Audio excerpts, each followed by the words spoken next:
mencoba terobosan, terbuka ruang, ada ruang di sana. Sadil Ramdhani. Sebuah serangan dari Persib Bandung kali ini masih Sadil Ramdhani. Oh, dengan skill yang luar biasa diperlihatkan Sadil.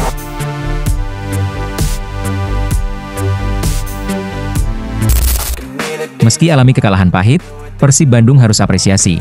Debut Sadil Ramdhani cukup menjanjikan.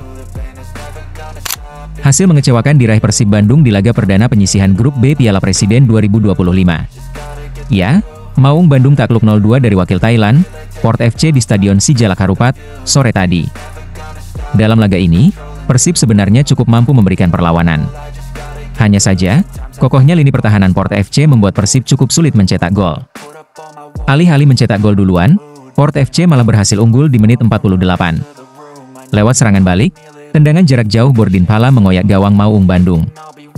Pergantian pemain dilakukan Persib di babak kedua. Adam Alis, Dimas Derajat dan Berguinho diturunkan pelatih Bojan Hodak. Alih-alih menyamakan kedudukan, Persib Bandung justru harus kembali kebobolan. Ya, pada menit 67, Port FC mendapatkan hadiah penalti. Penalti diberikan usai Hamra Hehanusa melanggar Asnawi Mangkualam di kotak terlarang. Peradol Chamrasame yang maju sebagai eksekutor tak menyia-nyiakan kesempatan dan membuat Port FC unggul 2-0. Hujan deras mengguyur stadion di sisa pertandingan. Skor 2-0 untuk kemenangan Port FC tak berubah hingga laga berakhir. Meski Persib Bandung mengalami kekalahan, namun para bobotoh harus tetap menaruh apresiasi yang setinggi-tingginya bagi para pemain debutan, khususnya Sadil Ramdhani. Ya, Sadil Ramdhani bermain cukup baik di laga ini. Meski tak mampu berbuat banyak, Sadil beberapa kali menunjukkan aksinya dan cukup membuat lini pertahanan Port FC sedikit goyah. Perekrutan Sadil Ramdhani ini bisa dibilang paling dinantikan aksinya. Selain mempunyai kualitas yang mumpuni, Sadil juga punya kecepatan yang cukup untuk memberikan daya kejut bagi para lawannya. Hal ini juga sempat diutarakan pengamat sepak bola nasional yakni Bung Binder. Menurut Bung Binder, Sadil Ramdhani merupakan pemain yang sangat dibutuhkan Persib Bandung.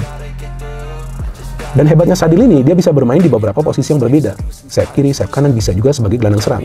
Terus apa keistimewaan dari Sadil Ramdhani? Nah, perlu saya jelaskan kepada teman-teman, walaupun saya gak kenal dengan Sadil. Ya artinya bukan saya memuji dia setinggi langit, enggak. Tapi saya tahu kualitas dia. Dia pemain yang sangat bagus dalam distribusi bola. Walaupun tidak semua bola yang dia supply ke depan itu menjadi assist. Tapi umpan-umpan kuncinya ini loh, yang cukup baik dalam setiap pertandingan, yang rasionya itu tinggi.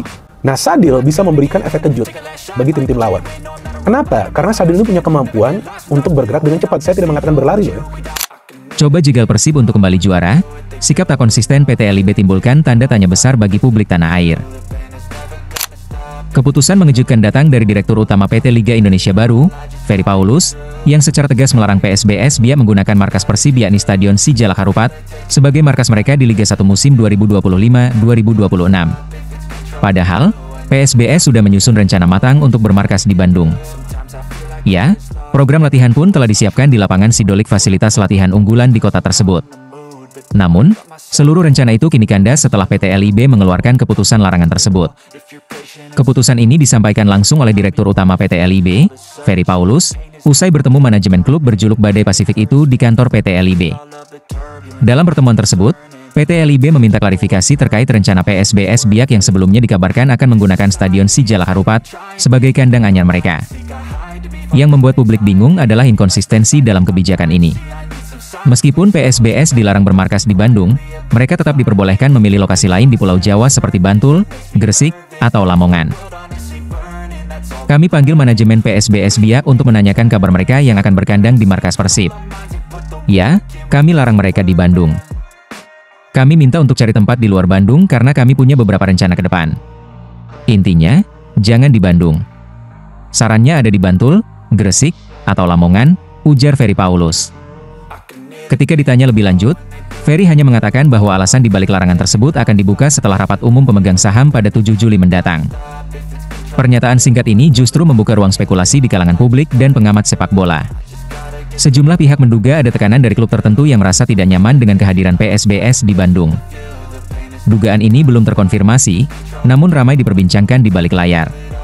Keanehan semakin terasa mengingat Bandung memiliki infrastruktur sepak bola yang sangat mumpuni. Stadion Sijalak Harupat bahkan sering dijadikan venue pertandingan penting, baik nasional maupun internasional.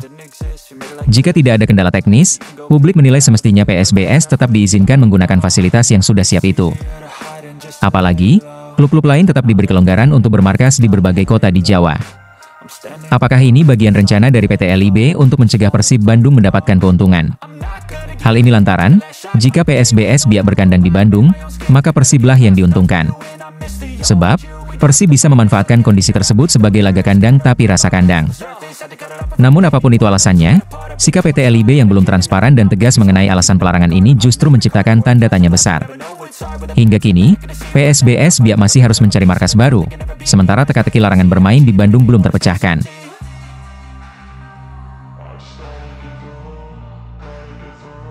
Jelang hadapi Persib Bandung di Stadion Sijalak Harupat, Firman Utina tegaskan Dewa United tak mau numpang lewat. Calon lawan Persib Bandung, Dewa United, punya ambisi besar pada gelaran Piala Presiden 2025. Ya, meskipun tergolong klub yang baru beberapa tahun promosi ke kasta tertinggi Liga 1 Indonesia, tim yang kini berjuluk Banten Warriors itu memasang target tak hanya sekedar meramaikan turnamen pramusim tersebut. Dewa United akan menjalani laga pertama Piala Presiden pada 8 Juli 2025 melawan Persib Bandung. Menatap laga ini, asisten pelatih Dewa United Firman Utina mengungkapkan ambisinya untuk bisa berbicara banyak di Piala Presiden kali ini. Firman Utina yang juga mantan pemain Persib menyadari bahwa Dewa United akan menghadapi klub kuat di Indonesia. Tapi, ia optimistis skuad Banten Warriors bisa memberikan perlawanan, termasuk mencetak kemenangan. Target kami di Piala Presiden ini adalah masuk di fase pre-session. Keinginan dari tim kami, Dewa United, tentu di setiap pertandingan kami ingin memenangkan pertandingan itu. Setelah itu kita bisa masuk di fase berikutnya. Kami ingin menang pada setiap pertandingan dan lolos ke fase berikutnya. Namun, kami juga tahu, Persib adalah salah satu tim terkuat di Liga Indonesia. Saya harap bahwa di pertandingan ini kita bisa melihat kekuatan kedua tim, bukan melihat siapa pemain yang ada di dalam. Saya percaya bahwa Persib Bandung juga memilih pemain-pemain yang memang sangat luar biasa di tahun ini, ungkap Firman Utina.